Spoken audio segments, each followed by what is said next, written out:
Hello everyone, welcome to my channel. My name is Emmy. This is day 3 of the 12 days of Yule. 12 days of Yule is my daily ritual where we go from December 20th through the 31st. It's a great opportunity to think about what feels aspirational for the new year, things that we want to continue to pursue, where maybe we planted seeds in 2025, we're continuing work in 2026, and also reflecting on things that may need to come to a culmination in order for the new, exciting opportunities that want to step into your life actually have room to step into your life. This is going to be designed to be a bit more open, so you don't have to be a practicing witch. You could treat these prompts that I'll share as a way to journal, reflect. You could also use it as an opportunity to spellcast with me to set some intentions, to get those affirmations and petitions in order. So yeah, a few different ways to begin to jump in, think about the new year. And of course, you don't have to do any intention setting now.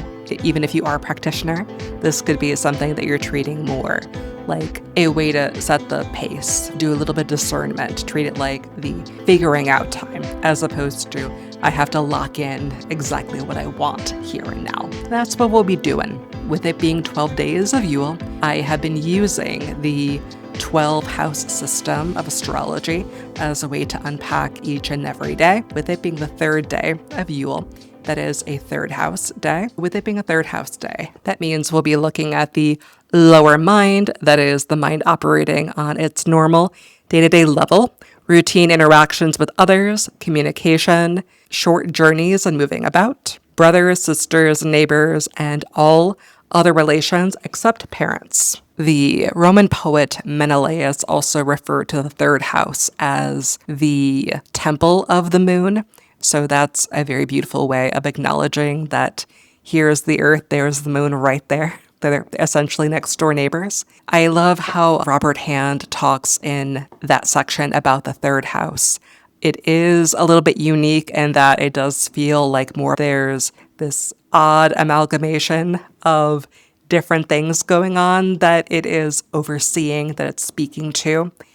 It can definitely feel a little bit odd. I think naming the mind operating on a lower level, the lower mind, day-to-day basis, routines with others, I think that lower mind is a very good way to put it. It even acknowledges, I'm not saying that lower mind means your id or things along those lines. It's a bit more of who you might be on autopilot or with a certain degree of awareness. It's not that you're completely unaware or like hyper aware. It's that you're somewhere in the middle where there is that decision making that is inherent with the communication aspects of this house in particular. The other layer too that I think is really exciting to see develop with astrology over time is how communication also means that you could look to this house for how you're relating to social media, how you're relating to your URL life versus your IRL life, and things of that nature. So how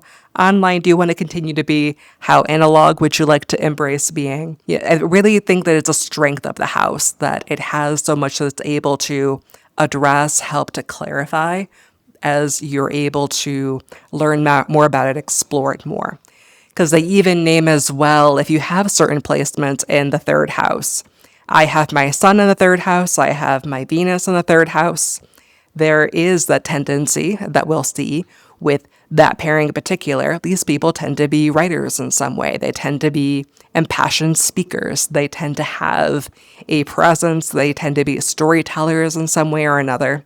Same goes with my spouse having those two placements in the third house as well. It is fairly common, like attracts like in that way. So if you do have placements there, I think it could be really exciting to see what comes up. Let me know in the comments as well if you're like, hey, the third house also overwhelms me. Please tell me how to make sense of what's going on here. I'd be happy to give you a few tips too. If you don't have anything going on in there, that's perfectly fine. Still look at who is the ruler of that house. And that's where you can get a bit more traction by also paying attention to what transits are going on in there. Then it doesn't so much feel like it's just this random house with a lot of stuff going on. And I don't really know what's going on in there, but something's happening. Again, it's a very thick house, so I have a handful of different questions. So we're just going to dive right in. How is that writing project going? Is it time to pick a project back up again or to begin a new one? Is there maybe a middle ground that could get you back in the flow that has lower stakes? This could be a Substack that has maybe a similar premise as what you are the expert in, or it could be completely unrelated.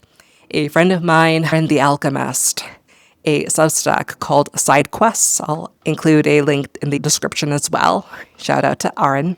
And there's just it's a wonderful continuation of what they have done on Instagram, where they just had a month of side quests in June. And it was so endearing, and I learned a lot about Aaron, and I feel like it also helped inspire a lot of people. Their whole jam is creativity, so I really felt the act of encouraging side quests, the act of going out and being out there is a great catalyst. So the Substack is a way to continue that work in more of the form of writing as opposed to doing it with reels. I often find when I am stuck that getting back into poetry is a great way to be a catalyst for getting myself jump-started again. Because when you're very focused on outcome-related things, you're able to make so many excuses about why you're not doing it, or that you need to have more information, that you have to have more of whatever it is, or that the situation isn't perfectly aligned yet for you to be able to do what you're saying matters to you to do. I have found poetry writing as a great way to kind of get me back into it because I love poetry formats. I love a haiku, I love a tanka, I loved ghazals when I was a creative writing student, and it's a great opportunity to use those muscles to reawaken them and to allow yourself to play within a container. That oftentimes the best ideas come from either asking yourself what if, or from allowing yourself to communicate within parameters, but then that container, forcing yourself to really confine. I do want to make creation a general priority in 2026. That's even part of why I jump-started here by doing this very challenge in a sense. It's something that I was already going to do. It was a matter of sharing it, making it visible. It's something that, again, I would still do, but it's different to talk about it. And how I talk about it will be different than how someone else communicates around it. And that in of itself is that storytelling, it is that writing, and it's helping me to get back in that rhythm of creation. So how can you make more room for what fuels you, what's fueling us as a collective? What could help you create for the sake of creating? What's your relationship to social media? Is it time to become more analog, as we were touching on before, or is it time to inject analog into social media so as to remain more human? There's a lot of discourse right now about the death of the influencer, about the deconstruction of branding. What does it mean to be a brand if you're also a person? And I think that there is still going to be an element of that for the sake of good boundaries and to help you feel like you're not just always on display. It is very helpful if you're a person online to reflect on, does the me that I am online and the me that's around my friends, would they still talk to each other or would they be so far removed? That's kind of the disconnect we're trying to address and ultimately the gap we're trying to close. How do we decrease the distance so then it could just be we're sharing parts of our lives as opposed to a facade of our life, as opposed to playing a character and then feeling like one of them has to be the lie. One of them has to be the disingenuous side. Is it time to learn another language, whether it's a matter of being able to be in better community, again, going back to the whole neighborhood situation of the third house. Is it time to learn Spanish if you're in a Spanish-speaking neighborhood? Is it time as somebody who is a part of a Chthonic witch community? I've been wanting to learn Greek. I keep joking that I'm going to be the only 30-something-year-old in Greek school with all of the other young Greek kids. Are going to be like, she doesn't speak Greek very well. And I'll be like, I know, that's why I'm here. But hey, those environments, they've been working out beautifully for a long time for language acquisition. Why not go back to basics? When was the last time that you really connected with your friends? And what does it mean to maintain those relationships? I know that I have several friendships from my undergrad where we're all over the country. Some don't even live in the country now. What can we do to ensure that we are sharing the reality, the full experience, even when we are not together? How do we try to be intentional about being together, even if maybe we cannot be physically together? That's something that my best friend and I have really worked on. Is we know that we've had the experience of being the friends that people only ever reach out to when something is bad. And while I'm very happy that you trusted me enough to tell me when something was bad, but it is a bummer to feel like we can never share your joy, or that we're never invited to any other happenings, and that it seems like we're only ever an afterthought when it comes to the good stuff. Why do we only ever see the bad stuff? What is your relationship with your siblings? Is there something you need to apologize for, something that you want to address, any new behavior that you would like to commit to in the new year? Are we expecting our siblings to change? There's ultimately that thing that a lot of us have to encounter, which is we could name a problem, name a situation, hope that we encounter change behavior, but it's never quite that simple. I know there was a lot of discourse for a minute about this wave of people saying, I'm done with my family. I'm gonna go and cut everybody off. I'm going to break up with my family. And totally get that. That is very much encouraged, situation dependent. There are plenty of times where, again, everything's a spectrum. There's one side where people are going to just roll over, let the bad things continue to happen, or it's very much not safe for them to be able to leave, all the way to I'm cutting you off and you're not my family anymore.